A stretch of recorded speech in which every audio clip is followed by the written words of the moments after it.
Okay, so we have a plan view of the project.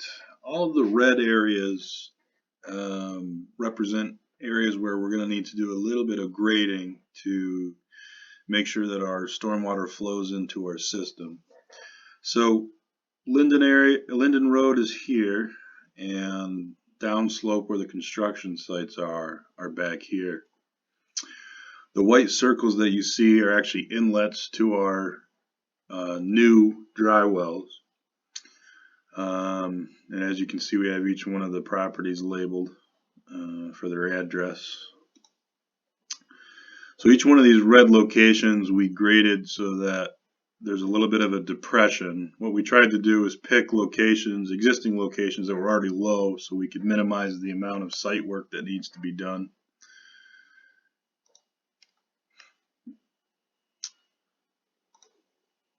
So you can see all of the areas that have been regraded. And then at each one of those regraded locations, those red areas, we're going to have a few dry wells. As of right now, I'm not sure how many dry wells we're going to need. The next step in the design process is going to be getting out there, and at each one of these red areas, we're going to need your contractor to dig a hole roughly about 8 feet deep. We'll get down in the hole and we'll do what's called an infiltration test, or excuse me, a percolation test.